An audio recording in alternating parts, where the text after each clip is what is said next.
Welcome back to the channel, it's Mazer. Today we have a great video because we have a confirmed skip. Or not, honestly. So the new LF is actually going to be Omega Shenron. He's green, and essentially the most important thing he does is he's essentially going to be a green, like, almost defense slash blast unit whose whole entire purpose is to exist and not get destroyed by UG4. So, before just talking about the details, I would say he isn't going to be a counter to D4, but he is going to survive G4. He's definitely meant to help GT or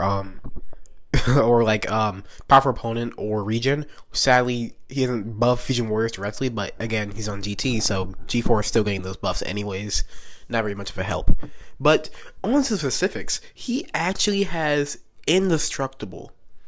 You know, that mechanic you haven't seen for a while because it was on a banner that you probably had horrible luck on. They brought it back now on a banner that you don't have enough money for. So once again, you probably can't afford to get an indestructible mechanic. Of course, the lucky few will get it, so you'll have that ignoring interaction where you just have nothing to do there. Because this man, using his indestructible, he will... It's essentially the same thing as Goku Bardock, but I'm pretty sure Goku Bardock gets 100% HP back versus...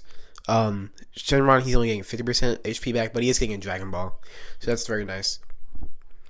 And this guy does have a lot of ways to get Dragon Balls, and his gauge is very interesting as well, because his gauge works as offense and defense, like literally depending on the situation. Like, the gauge changes what it does depending on if you're getting hit or whether you're attacking. So if you're attacking, you'll get buffs to help you attack better.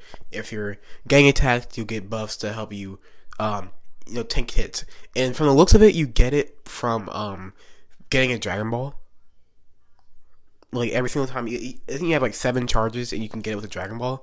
But of course, there is a little bit of caveat to that because it seems like it depletes from using a card or from taking a hit. I don't know that for sure though, but that's just what I know so far. So he does seem a lot better than, honestly, Super Vegito already, in terms of just like his kit overall. Because I think Vegito, his kit really sucks because he only has that Rising Rush and his defense is not that great. But I definitely think this guy is going to be a lot better than at least Super Vegito. Obviously better than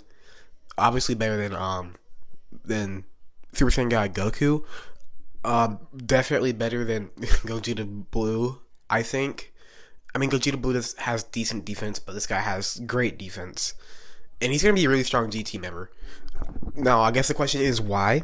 Do we need a GT buff? I feel like G4 was the GT buff. I feel like we already had a good team with, Super Saiyan 4, Gogeta, Baby, and then Kid Goku. But apparently, no, we need one more to replace Kid Goku. Because this guy definitely is replacing Kid Goku. Like, you can't replace Baby on GT at this point. Because you need that yellow character to 100% counter G4. But of course, we do have this new Shenron, and he'll certainly do damage sometimes. He does have a lot. He's got like 110 damage inflicted just for existing, just like Gogeta 4. So that is a new standard, I guess. So it's gonna be pretty busted, pretty chimichanga. Although I don't think a lot of people can actually summon for him because you're broke. I am as well. And also, I don't know for sure, but I think G4's banner will still be up. And honestly, I think you'd probably still want to just summon for G4 if you don't have a copy already. But that will actually just do for him. What we also have is a Sparking Rage Shenron. Haven't seen this guy ever because I think he's only in Dokkan. And no one plays Dokkan. So I guess that just means, we finally get a new dragon. Now imagine if Sparking Zero has Rage Shenron. Will that be peak or not? No, it would not. I don't think Rage Shenron has anything crazy. I have no idea what he does. I barely watched the show. That show, I should probably mention. I'm not a fake fan. I kind of am. I don't watch GT, and I like G4. But anyways, yeah, that's new characters. I don't know if it's really a summon or not. I would say, like, the mechanic enough makes it a summon. Because you kind of need the mechanic. Like, it's like, to this day, there's literally 0 ways to counter that. Like this Indestructible and Comeback, 0 counters, and they're both really rare abilities. And seeing how it's working now, it does seem like Indestructible is not going to become a basic ability. Since Shenron isn't, like, he's not a part of any celebration. He's just here.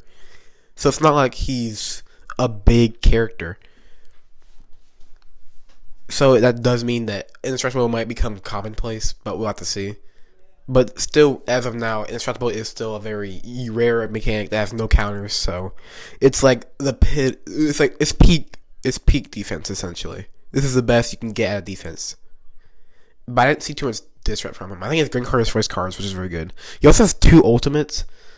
Maybe he has two ultimates, but I don't know. It seems like you want to use him immediately because his ultimate buffs your teammate's ultimate. So I don't know if his ultimate's going to do good damage. If it actually is meant to buff other people's ultimates, I'm sure it'll do fine damage though. We'll have to see, of course.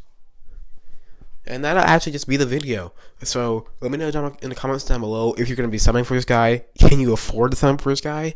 And what do you guys think about the new way Disrupt is being played now? I guess I should say the new way Indestructible is being played now. Having it now not be such a, premium ability.